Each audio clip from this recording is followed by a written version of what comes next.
Punchline. Patrice Boisfer sur Europe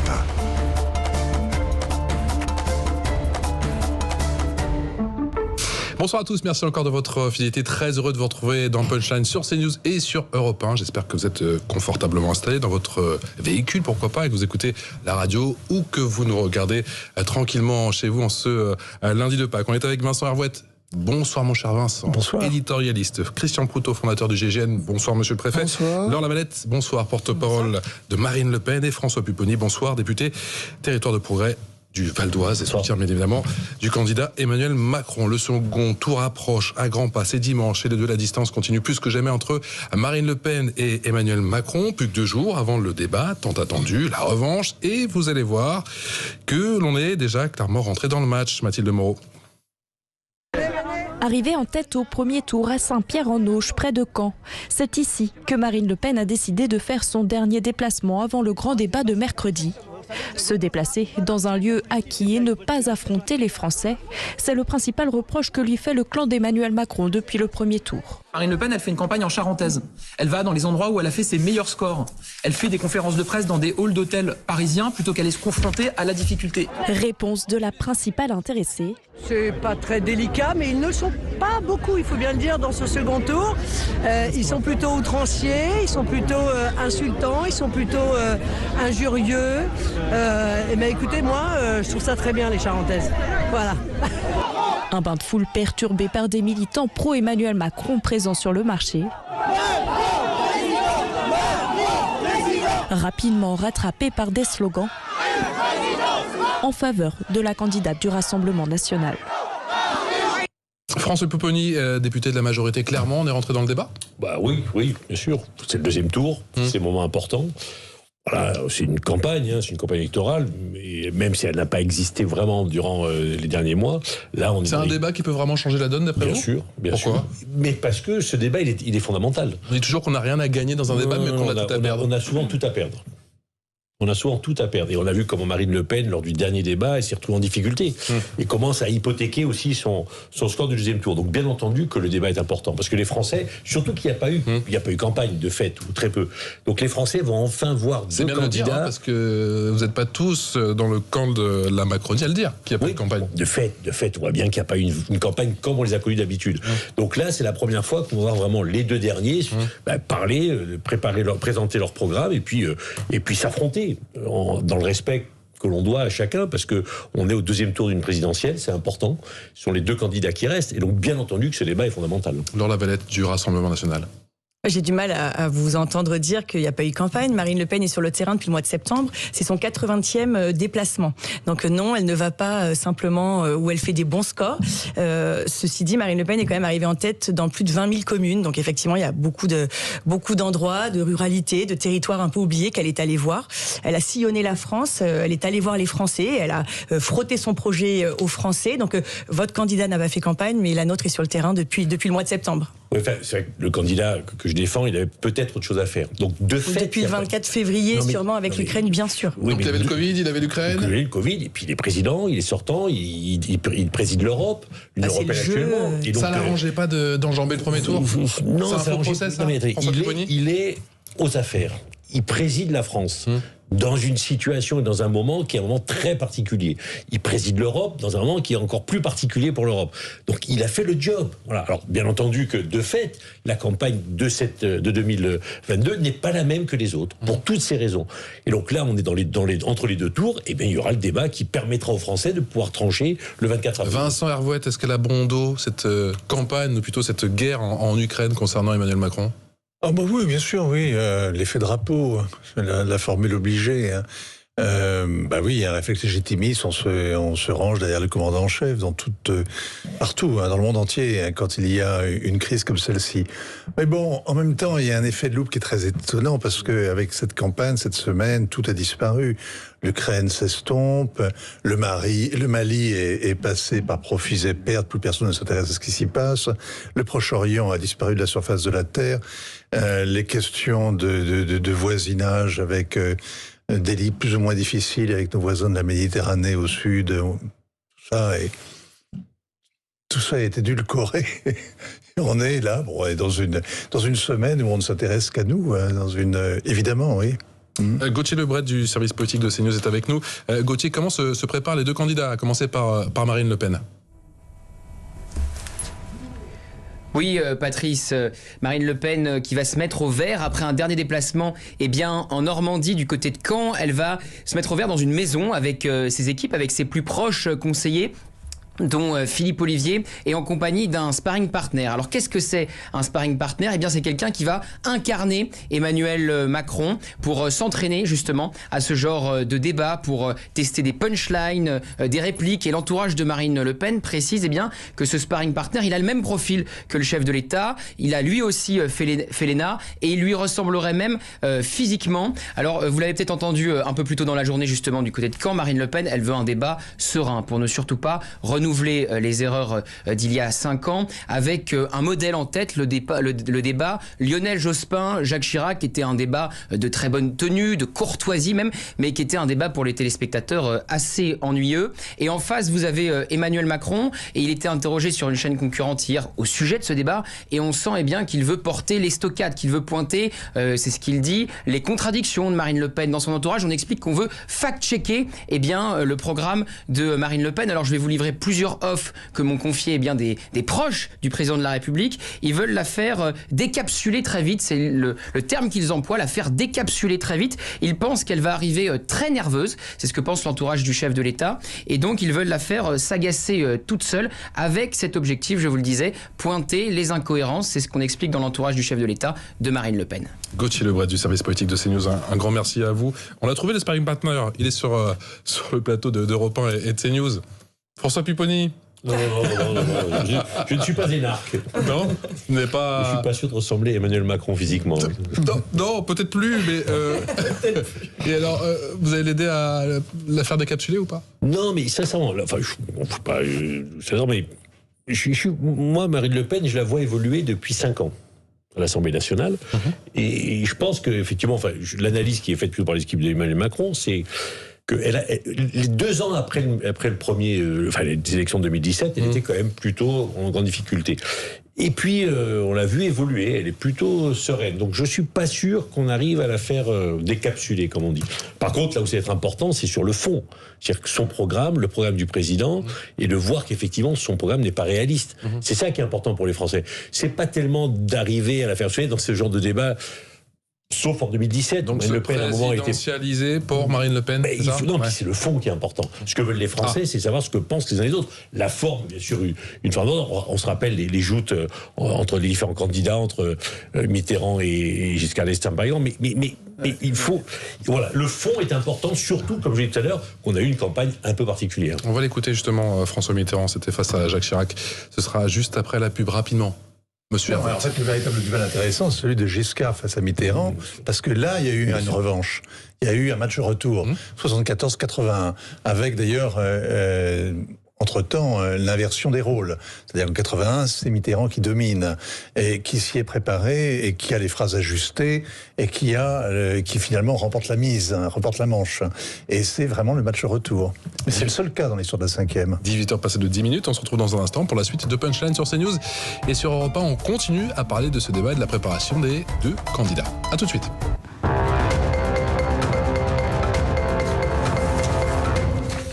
Le rappel des titres signé Jeanne Cancard pour CNews et pour Europe 1. Vous le savez, J-2 avant le débat tant attendu de cet entre-deux tours entre Emmanuel Macron et Marine Le Pen. On s'est un petit peu plongé dans les archives, vous en parlez tout à l'heure. 1988, Jacques Chirac, François Mitterrand. Ça donne ça. Permettez-moi juste de vous dire que ce soir, je ne suis pas le Premier ministre et vous n'êtes pas le Président de la République. Nous sommes 2 candidats à égalité et qui se soumettent au jugement des Français, seul qui compte. Vous me permettrez donc de vous appeler Monsieur Mitterrand. Mais vous avez tout à fait raison, Monsieur le Premier ministre. Christian Proutot, vous qui avez bien connu le président Mitterrand, vous êtes un peu nostalgique de ces débats ou pas? Oh, je suis pas nostalgique. Je pense que la nostalgie, c'est c'est pas terrible. On a vécu des événements. Oh, je vois vos yeux un petit peu, j'ai l'impression. Je le dis pour les auditeurs d'Europe 1. Je vois vos yeux qui brillent, j'ai l'impression un petit peu. Non, mais quand vous êtes auprès de personnages qui ont marqué l'histoire, ça peut pas vous laisser indifférent et on n'en ressort pas intact. Hein. Donc voilà, j'ai connu cette période. Et aujourd'hui, c'est une autre période et les débats sont du même niveau ? Je trouve pas, mais j'espère ça le sera mercredi.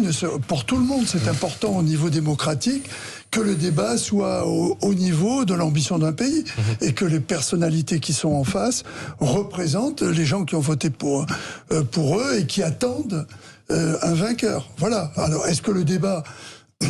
Peut-être c'est sous-entendu dans la question, même si ça n'a pas été exprimé comme cela. Est-ce que le débat a une incidence importante ?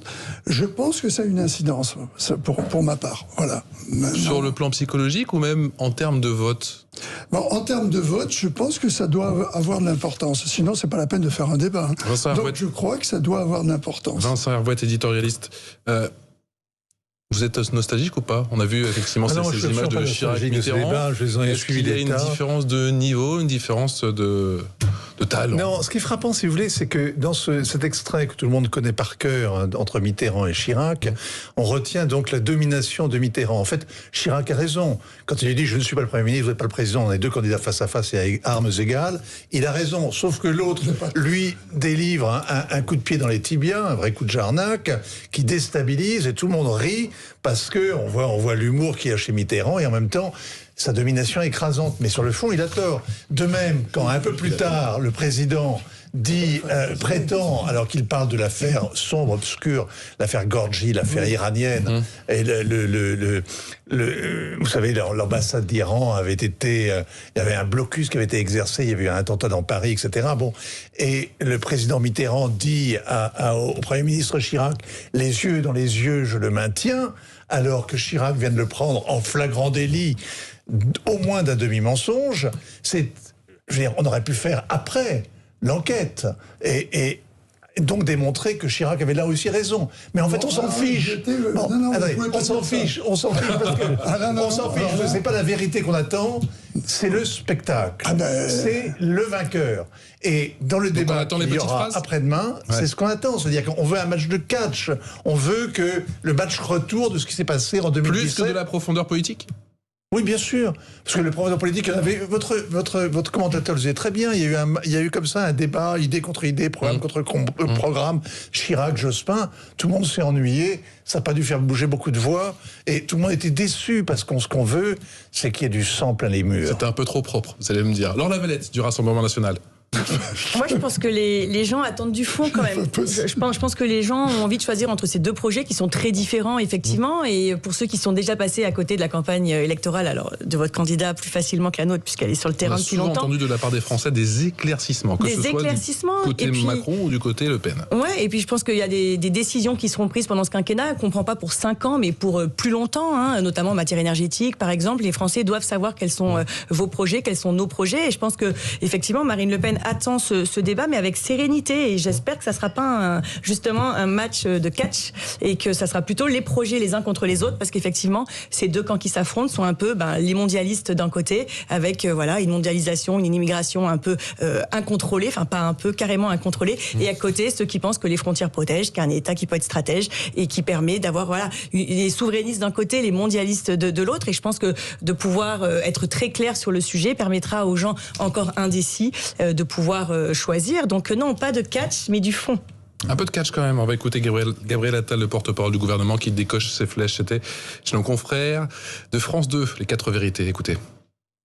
On voit bien ce que serait la France si Marine Le Pen était élue. On serait les alliés de la Russie, et au lieu de fournir des armes, de l'aide humanitaire à l'Ukraine pour tenir face à la Russie, on fournirait des armes à la Russie pour attaquer l'Ukraine. C'est ça une alliance militaire. Donc il faut évidemment que les Français en soient conscients. Et moi, ce que je constate, c'est que le parti de Marine Le Pen, ses élus, refusent de soutenir, de voter les sanctions contre la Russie, qui refusent de condamner ce qui se passe. Les atrocités que l'on constate en Ukraine sont un point de détail de l'histoire pour Marine Le Pen, pour reprendre une formule de son parti.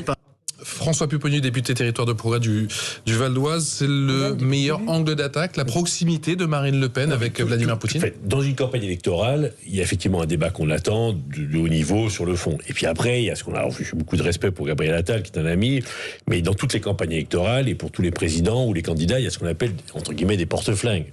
C'est-à-dire des gens qui vont taper en dessous de la ceinture, pour montrer les contradictions du candidat d'en face. Ce que ne peut pas forcément faire le candidat lui-même, parce que effectivement, il est président de la République. C'est pas à lui de tomber à ce niveau-là. Il y allait un peu, le président candidat. Oui, non, mais depuis 10 jours, il y allait. C'est pas à lui de tomber forcément à un certain moment. Par contre, autour de lui, il y a des gens, et c'est dans toutes les campagnes comme ça, on essaie de montrer les contradictions. Là, ce qu'a voulu montrer Gabriel Attal, c'est l'ambiguïté de Marine Le Pen sur la Russie et sur l'Ukraine, en disant mais voilà ce qui se passe au Parlement européen, voilà ce que font les proches de Marine Le Pen qui refusent de soutenir et d'apporter des solutions et d'aider les Ukrainiens. Voilà, c'est factuel. Non, mais vous pouvez pas dire qu'on refuse d'aider les Ukrainiens. Typiquement, regardez, prenez Louis Alliot, maire de Perpignan, il est même allé en chercher à la frontière. Marine Le Pen est contre les sanctions et contre les sanctions qui impacteraient après les Français qui sont déjà après 5 ans de macronisme très fracturé. D'accord, mais même au Parlement européen, ils n'auraient pas voté des sanctions qui iraient contre l'intérêt aussi des Français. Et vous parliez des armes, enfin Gabriel Attal parle des armes, vous savez très bien que si on livre des armes, on devient co-belligérant. Et c'est une vraie question. Qu'est-ce qu'on fait aussi de ces armes-là? Mais c'est ce que fait l'OTAN. On livre et on forme les Ukrainiens. En tout cas, depuis des Marine Le Pen condamne depuis le début, vous savez très bien, je l'ai dit tout à l'heure, l'invasion. On est très attaché à la souveraineté, que ça soit à Chypre quand c'est la Turquie, que ça soit l'OTAN à Belgrade ou que ça soit évidemment Vladimir Poutine qui a envahi l'Ukraine. Et elle l'a toujours dit. Vous ne pouvez pas dire que Marine Le Pen évidemment que depuis le début, elle dit que c'est une invasion et que les Ukrainiens sont un peu très courageux, que les images qu'on voit sont absolument dramatiques, qu'on espère ne pas revoir ça évidemment aux portes de l'Europe. Enfin, je veux dire, vous pouvez pas, Gabriel Attal ne peut pas dire tout et n'importe quoi. Argument, vous savez qu'il va être ressorti par le candidat Emmanuel Macron ce mercredi, qui va dire que votre candidate est à la main de Poutine. Non, mais bien sûr que non. Et notre candidate n'est pas à la main de Poutine. Enfin, on peut pas jeter des anathèmes comme ça. C'est pas parce qu'on dit les choses qu'elles sont vraies. Votre parole, Monsieur Boisfer, n'est pas performative. Et évidemment qu'elle ne l'est pas. C'était une question, mais je peux d'ores et déjà me projeter et vous dire qu'il va vous le dire et qu'il va vous parler du financement de votre campagne à 5 ans. Ah oui, mais vous voulez qu'on en parle? Attendez, en 2017, on le sait tous, il y a des règles qui ont été durcies sur le financement des partis politiques, empêchant d'aller chercher des prêts à l'extérieur de l'Union européenne. En contrepartie de quoi, Emmanuel Macron s'était engagé à créer la Banque de la démocratie, sur une idée de Bayrou, je crois, qui permettait aux partis politiques assez sérieux de pouvoir se servir. Et en fait, il a durci d'un côté, et après, il n'a pas créé cette Banque de la démocratie, nous laissant effectivement le bec dans l'eau. Et justement, c'est une vraie question démocratique. Est-ce que vous trouvez ça normal, messieurs, autour de cette table, qu'aucune banque n'ait voulu prêter de l'argent à Marine Le Pen, alors qu'elle a quand même terminé avec 11 millions d'électeurs? Le vrai scandale démocratique, il est là. C'est pas le prix russe. Le scandale démocratique, c'est qu'aucune banque française ou européenne ne veuille prêter à un parti qui finit pour la deuxième fois au deuxième tour. Est-ce que vous n'êtes pas redevable? Ce n'est pas propre à votre parti. Député territoire de progrès. Aujourd'hui, tous les candidats, par exemple, aux législatives, c'est qu'il est aujourd'hui les banques sont extrêmement frileuses sur le financement des campagnes. Mais nous, c'est un cas d'école. C'est un cas d'école. Après, juste quand même sur la Banque de la démocratie, voulue par François Bayrou, elle a été un peu créée au moment des présidentielles et ça a permis d'apporter un certain nombre de signatures pour que Marine Le Pen soit candidate. Mais ça, vous parlez de signature, c'est une vraie question. Quand vous voyez que Marine Le Pen arrive... pour vous montrer la crise de la démocratie, Marine Le Pen arrive en tête dans plus de 20 000 communes et on a eu un mal fou... Et c'est la majorité et on a eu un mal fou à avoir 500 signatures. Donc c'est bien un moment qu'il y a des pressions. Vous imaginez bien comment est-ce qu'on passe de 20 000 à 500. Ça a mobilisé un temps phénoménal à nos équipes. À François Bayrou. Pendant le temps, on ne fait pas campagne. Donc il y a un vrai scandale démocratique. Il faudra aussi revenir sur savoir comment est-ce qu'on va chercher ces signatures.